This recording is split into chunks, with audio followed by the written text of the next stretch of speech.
بسم اللہ الرحمن الرحیم۔ السلام علیکم ناظرین۔ یا جئیں گے اپنے گھر میں یا مریں گے مورچوں میں، جیتے جی ہرگز نہ لیکن جائیں گے ہم کیمپوں میں۔ NRC، ایک خوفناک تیاری اور ہماری غفلت۔ ہندوستان کے موجودہ حالات میں اگر کسی چیز نے ملت اسلامیہ کو سب سے زیادہ گھیر رکھا ہے تو وہ NRC کے نام پر ہونے والی سازش ہے، جس کی بنیاد بے وقت، بے وطن اور محکوم بنانے پر رکھی گئی ہے۔ یہ صرف ایک انتظامی عمل نہیں بلکہ ایک منظم سیاسی و سماجی منصوبہ ہے جس کے ذریعے ایک پوری قوم کو اپنی شناخت اور وجود کے بحران میں مبتلا کیا جانا ہے۔ ڈیٹینشن سینٹر آنے والے طوفان کا پیش خیمہ ہے۔ مرکزی وزارت داخلہ نے تمام ریاستوں کو ہدایت دی ہے کہ اپنے اپنے علاقوں میں ڈیٹینشن سینٹر تعمیر کریں۔ یہ عمارتیں صرف اینٹ اور پتھر کی نہیں بلکہ ایک ڈراؤنے مستقبل کی علامت ہیں۔ سوال یہ ہے کہ یہ خالی قید خانے کس کے لیے تیار کیے جا رہے ہیں؟ کیا صرف چند غیر قانونی غیر ملکیوں کے لیے، یا پھر ان لاکھوں مسلمانوں کے لیے جن کے آبا و اجداد نے اس دھرتی کی آزادی کے لیے اپنا خون بہایا لیکن آج وہ محض کاغذی کمی کے سبب شہریت سے محروم قرار دیے جانے والے ہیں؟ آسام کا منظرنامہ ابھی کل ہی کی تو بات ہے، جہاں لاکھوں مسلمانوں کو بے گھر اور بے وطن قرار دے کر خیموں میں دھکیل دیا گیا۔ مسلمانوں کی اس وقت سیاسی بے وزنی۔ ہندوستان کی جمہوری سیاست کا سب سے بڑا المیہ یہ ہے کہ 18 سے 20% مسلم آبادی کے باوجود مسلمانوں کی کوئی مضبوط اور مؤثر آواز ایوان اقتدار میں سنائی نہیں دیتی۔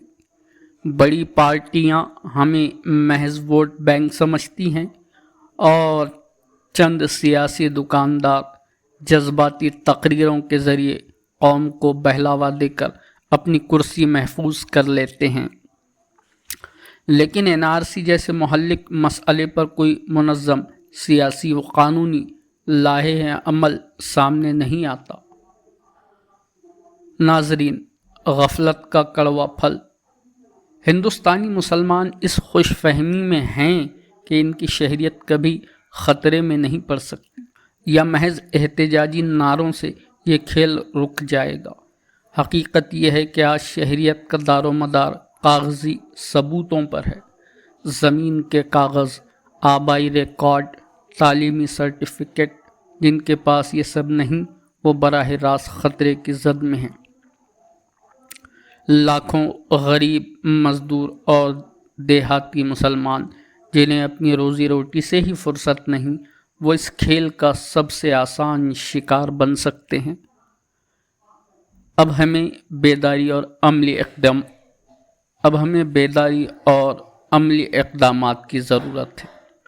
اب وقت آ چکا ہے کہ ہم جذباتی نعرے بازی سے نکل کر عملی اقدامات کی طرف آئیں۔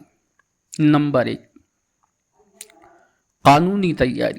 اپنی تمام دستاویزات کو درست، محفوظ اور اپ ڈیٹ رکھیں۔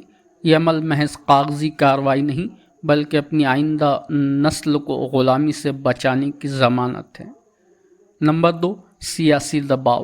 ہمیں ایسی قیادت پیدا کرنی ہوگی جو محض اقتدار کی بھوکی نہ ہو بلکہ عوامی مسائل کو ایوان تک لے جانے کی ہمت رکھتی ہو۔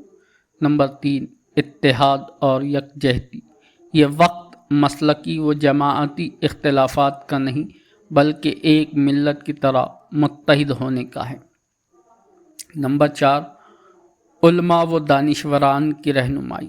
مساجد و مدارس کو بیداری کے مراکز بنانا ہوگا۔ اگر ہم نے یہ فرض ادا نہ کیا تو آنے والی نسلیں ہمیں کبھی معاف نہیں کریں گی۔ یہ جبر بھی دیکھا ہے، تاریخ کی نظروں نے، لمحوں نے خطا کی تھی، صدیوں نے سزا پائی۔ اگر ہمیں اپنے بچوں سے واقعتاً سچی محبت ہے تو ان کے محفوظ مستقبل کے لیے ہمیں آج ہی تیاری کرنی ہوگی۔ اور حرف آخر، آج جو خالی ڈیٹینشن سینٹر تعمیر ہو رہے ہیں، کل وہ مسلمانوں کے لیے جیل، زندان اور عقوبت خانے بن سکتے ہیں۔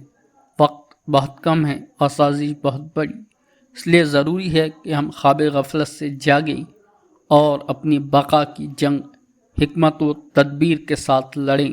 اگر ہم نے اس موقع پر کوتاہی کی تو تاریخ